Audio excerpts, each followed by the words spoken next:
Talk winners and losers with our financial expert, Rob Black. And Rob, I was just thinking before I came to you, I wish you were my econ professor in college. I would not have dropped it twice because you make things so easy. So you're going to talk about stocks and how it's doing so well right now. Post-pandemic, you and I will drink beer. I'll be your teacher-student relationship. Maybe that's inappropriate. Stocks are rising. Inflation is rising. When inflation rises, stocks should fall. Inflation is the worst it's been since 1992, up 3.8% if you exclude cars and the automobiles and gas. That's a problem. We're going to have to deal with that sooner than later. But the first time unemployment claims came in pre-pandemic good numbers. So if this was 2019, I'd say that's a good number. 370,000 people, you want somewhere between 350 to 400,000. So that's a big check mark, yay. Starbucks shortages, that's a big check mark negative because we're going back to work. There's shortages on plastic lids, shortages on some of the sugars, some of the confections. You get the idea. Listen to this craziness. 25% of millennials have wealth tied up in Bitcoin, 25% of millennial millionaires. So they're thinking long-term Bitcoin rules. Old people like you and I are like, I don't understand it. Bad news, Elizabeth Warren says she wants to crack down on digital currencies because they're bad for the environment.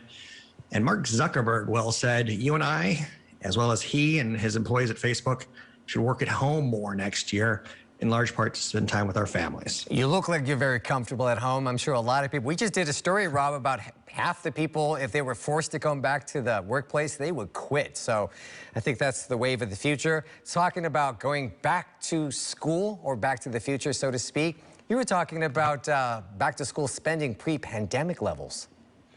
Yeah, a lot of people don't want to come back to work. I think Cron doesn't want me to come back to work, which is unfortunate because my threads aren't very good. And when I do come back to work, I'm gonna have to get some fresh threads. My kids are gonna need fresh threads for school. Listen to this craziness. Apparel sales are expected to be up 78% with 2019 levels for back to school. My kids are on their last day of school today, and I'm already talking about back to school because it's seasonal right now and it's reopening. It's post-COVID is the idea. Apparel up 78% from 2019 levels, up 11% from 2020 levels when we were locked down. Big winter chicken dinners for Amazon, Kohl's, Walmart, Target, amongst other apparel companies like Gap, who just introduced us a Yeezy puffer jacket for $200. These are going to be big plays during the summer. Lots of demand for travel and leisure. Lots of demand for apparel. Will there be a problem in supply and demand? And so many things are short these days. If you want to have your kids dressed nicely, will you have a problem getting all the clothes? I don't think so. A lot of the shortages, we should have that fixed by then because the Suez Canal will be well past us. A lot of the shortages that we're seeing are in automotive parts and semiconductor parts that go into computers and cars. Because Taiwan's got a water shortage. Does that sound familiar? Yes. And Taiwan makes a lot of our semiconductors. So I don't see it hitting the supply chain on clothes. So your kids won't have to go back to school naked, as much as you and I want to embarrass them forever. But again, there'll be some big winners, a lot of pent up demand. And even like I said, when I come back, I plan to dress up and impress you. I tell you what, a tracksuit is always in style. And really quickly, we want to talk about homeowners getting richer. Yeah. This is sad and shocking and wonderful if you're a homeowner and horrible if you're a renter.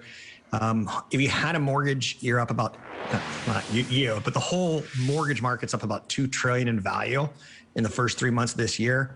Individually speaking, you're up about 20% if you have a mortgage in the first 3 months of the year. That's up $33,400 for the average mortgage owner this year. March got faster at 11% growth. April got faster than that at 13% growth. I don't see a big cool down because ultimately the demographics are going to be there, and the bad loans of 2008 won't be the bad loans of 2020 because it's been a much tougher process to get a loan. But again, it's the haves and the have-nots, so to speak.